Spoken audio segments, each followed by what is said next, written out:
Hi friends, స్వప్న రహస్యాలు part 12.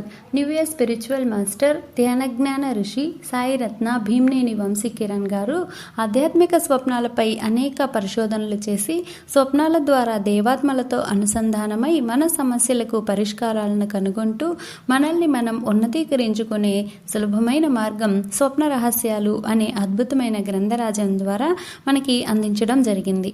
ఆ పుస్తకంలోని స్వప్న సందేహాల వివరణలు.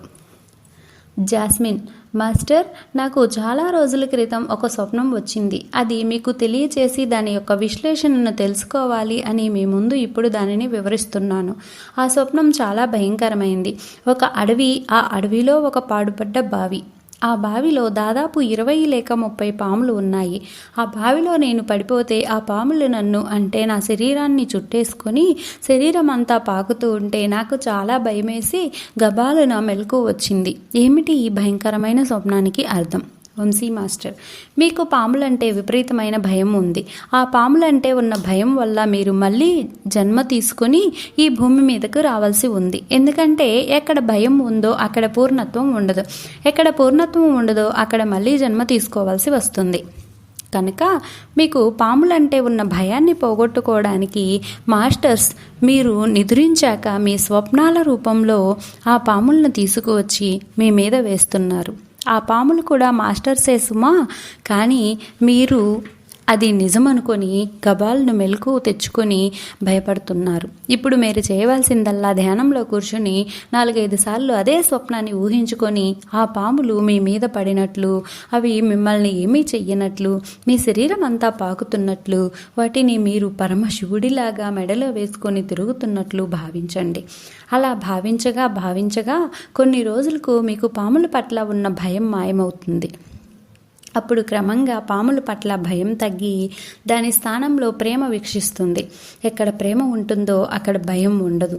కాబట్టి ఆ జీవుల పట్ల స్నేహం కలుగుతుంది. తద్వారా మాస్టర్స్ మీకు ఇచ్చిన శిక్షణ పూర్తి అయ్యి ఉన్నతాత్మ అవుతారు. లేదంటే పాములపై భయం పోగొట్టుకోవడానికి 1-2 జన్మలు పాములు పట్టేవారి ఇంట పొట్టవలసి ఉంటుంది.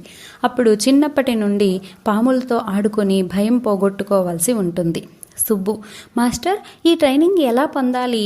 దీనికి ఏమైనా ప్రత్యేకమైన సాధనలు ఉన్నాయా? ఎటువంటి అర్హతలు ఉండాలి?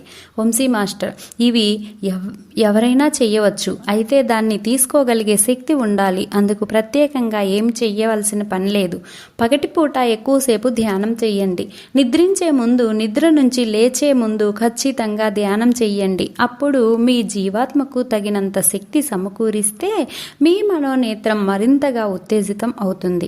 అప్పుడే మాస్టర్స్ శిక్షణ ఇవ్వగలరు. ఎందుకంటే గుడ్డి వాళ్ళకి ఎవరన్నా సినిమా చూపిస్తారా? కనుక బాగా ధ్యానం చేసి మీ మనోనేత్రాన్ని ఉత్తేజితం చేసుకోండి. పూర్తి శాకాహారులుగా ఉండండి. ఇదే మాస్టర్స్ ద్వారా శిక్షణ పొందడానికి కావలసిన అర్హత. రాధిక మాస్టర్, నాకు ఒక కల వచ్చింది. చాలా భయంకరమైన కుక్కలు నా వెంట పడుతూ ఉన్నాయి. ఎంతో దూరం పరిగెత్తాను, కానీ అవి నన్ను వదలక చుట్టుముట్టి నా మీద పడ్డాయి. ఎంతో భయం వేసి మెలకువ వచ్చింది. దీని అర్థం ఏంటి? వంశీ మాస్టర్, మీకు కుక్కలంటే భయం ఉండి ఉండాలి, అవునా? అందుకే వాటికి దూరంగా ఉంటారు. కానీ ఇలా ఎంతకాలం ఉంటారు? మీరు ఉన్నతాత్మ అవ్వాలంటే భయాన్ని పోగొట్టుకోవాల్సిందే.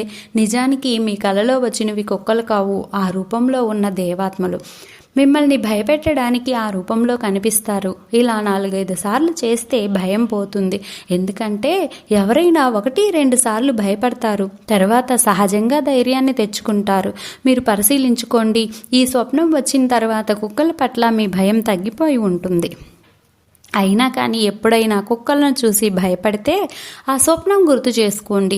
మీ భయం క్రమంగా మాయమయ్యి దాని స్థానంలో కుక్కల పట్ల స్నేహం ప్రారంభమవుతుంది. కనుక ఎవరికైనా పాములు, తేళ్లు, కుక్కలు, ఎలుకలు, బొద్దింకలు మొదలైన జీవులు కలలోకి వచ్చి మిమ్మల్ని భయపెడుతున్నాయంటే వాటిని మీరు నిజ జీవితంలో అసహ్యించుకుంటున్నారు అని అర్థం. అది మానేసి వాటి పట్ల ప్రేమను స్నేహాన్ని పెంచుకోండి. అందుకే షిరిడీ సాయిబాబా నేను మలంలోని పురుగుని అని సగర్వంగా ప్రకటించారు. కనుక ప్రతి ప్రాణి భగవంతుని స్వరూపం అని అర్థం చేసుకోండి. లేకపోతే మీరు తర్వాత జన్మల్లో కుక్కలు పెంచేవాళ్ళుగానో కప్పలు పట్టేవాళ్ళుగానో వచ్చి వాటి పట్ల భయాన్ని పోగొట్టుకోవాల్సి ఉంటుంది. కృష్ణప్రసాద్ మాస్టర్, నాకు భార్య అంటే నాకు అమితమైన ప్రేమ. ఆమె లేకపోతే నేను బ్రతకలేను. ఆమె ఎప్పుడైనా నన్ను విడిచి వెళ్తుందేమోనని ఎప్పుడూ ఆమెనే అంటిపెట్టుకుంటూ ఉంటాను. నా ప్రేమ ఆమెను ఇబ్బంది పెడుతోందని నాకు కూడా తెలుసు. ఆమె ఇతరులతో మాట్లాడటాన్ని కూడా నేను భరించలేను. అలాంటిది నాకు నా భార్య తనకు పరిచయం కూడా లేని పురుషులతో అత్యంత చనువుగా ఉన్నట్లు దారుణమైన కలలు వస్తూ ఉంటాయి. ఏమిటి నాకు ఈ శిక్ష? వంశీ మాస్టర్, ఇది శిక్ష కాదు, శిక్షణ. నిజానికి మీకు మీ భార్య పట్ల ఉన్నది ప్రేమ కాదు, వ్యామోహం. అది క్రమక్రమంగా గట్టిపడి బంధంగా మారుతుంది. అది మిమ్మల్ని మరణానంతరం కూడా చాలా కాలం భూలోకంలో బంధించి ఉంచుతుంది. ఎందుకంటే బ్రతికి ఉండగానే దేనినైతే మీరు అమితంగా ఇష్టపడి బంధంగా మార్చుకొని వదులుకోలేకపోతారో మరణం తర్వాత కూడా దానిని వదులుకోలేరు. ఇక అప్పుడు ఏం జరుగుతుందో ఊహించండి. మీ మరణం తర్వాత కొంతకాలానికి ఈ ప్రపంచం మిమ్మల్ని మర్చిపోతుంది. ఎందుకంటే కాలం ఉన్నది భౌతిక లోకానికే, ఆత్మతలంలో లేదు. దానివలన కాలం గడిచినట్లు మీకు తెలియదు. బతికి ఉన్నవారు మరణించిన వారి కోసం పడే దుఃఖాన్ని కాలం మాన్పిస్తుంది. క్రమంగా వారు చనిపోయిన వారిని మర్చిపోయి మామూలు జీవనం గడుపుతూ ఉంటారు. చనిపోయిన వ్యక్తి తాను బతికి ఉండగా ఎవరి కోసమైతే తపన పడ్డాడో వారు తనని మర్చిపోవడం జీర్ణించుకోలేడు. దీనివలన జీవుడు భయంకరమైన వేదనను అనుభవిస్తాడు. అప్పుడు అవగాహన చేసుకునే అవకాశం చాలా తక్కువ ఉంటుంది. ఎందుకంటే శరీరం లేదు కనుక మరణానంతరం పడే వేదన తప్పించుకోవాలంటే బ్రతికి ఉండగానే జ్ఞానాన్ని సంపాదించుకోవాలి. అందుకోసమే పైలోక దేవాత్మలు మీరు ఈరోజు ఏదైతే నాది అని భావిస్తూ ఉంటారో అది రేపు మరొకరిది అన్న సత్యాన్ని స్వప్నాల రూపంలో మీకు శిక్షణ ఇస్తూ ఉంటారు. కనుక వారు స్వప్న సందేశాలను అవగతం చేసుకొని మీలో ఉన్న వ్యామోహ శకలాలను తుడిచిపెట్టండి. ఇది బ్రతికి ఉండగానే చెయ్యాలి. దీపం ఉండగానే ఇల్లు చక్కబెట్టుకోవాలి. అందుకే సాయిబాబా ఏకాదశి సూత్రాలలో ఈ భౌతిక దేహానంతరం సైతం నేను అప్రమత్తుడనే అని పేర్కొన్నారు. సుమలత, వంశీ గారు, నాకు ఒక విచిత్రమైన కల వచ్చింది. అది చెప్పాలంటేనే ఏదోలా ఉంది. ఒకరోజు తెల్లవారుజామున ధ్యానం చేసి మీరు చెప్పినట్లు 36 శ్వాసలు లెక్కపెట్టి బాబా నాకు ఆత్మజ్ఞానం ఇవ్వండి అని అడిగి మళ్ళీ 36 శ్వాసలు లెక్కించి నిద్రపోయాను. అప్పుడు వచ్చిన కలలో నేను సచ్చరిత్ర పుస్తకం చదువుతూ ఉన్నాను. కొంతసేపటికి అది వెళ్ళి టాయిలెట్ కమోడ్లో పడిపోయింది.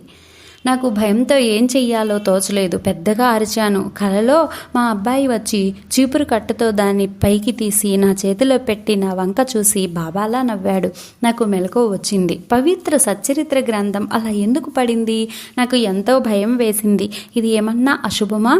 వంశీ మాస్టర్, మీకు చాలా అద్భుతమైన స్వప్నం వచ్చింది. చాలా మందిలో శుభ్రత పరిశుభ్రత పట్ల విపరీతమైన చేదస్తం ఉంటుంది.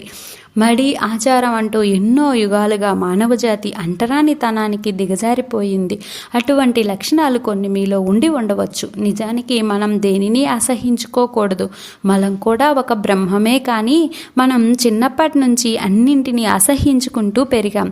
అందుకనే మనం ఎంత పవిత్రంగా భావించి సచ్చరిత్ర గ్రంథాన్ని కమ్మోండ్లో పడేవేసి తీసి మీ చేతిలో పెట్టారు. ఇప్పుడు కూడా ఇంతకు ముందులాగే ఇది పవిత్రమైనదే అనిపించే శిక్షణ ఇచ్చారు. కనుక పవిత్రం అపవిత్రం అనేవి మన మనస్సులోనే ఉన్నాయి అని మీరు గ్రహించుకోవాలి. అందుకే సాయినాథుడు నేను విసర్జించిన మలంలో పురుగును అని గర్వంగా ప్రకటించారు. అంటే మలంలో ఉండే మలపురుగు కూడా పవిత్రమైనది. అది మనం గ్రహించుకోవాలి. మీకు ఎప్పుడు అసహ్యం అన్న భావం కలిగిన ఈ స్వప్న సత్యాన్ని గుర్తు తెచ్చుకొని దాని నుంచి బయటపడి ఈ విశ్వమంతా దైవకణమే అంతా అని గ్రహించండి. ఉన్నత తలాల పరీక్షల గురించి రేపటి భాగంలో తెలుసుకుందాం. Thank you.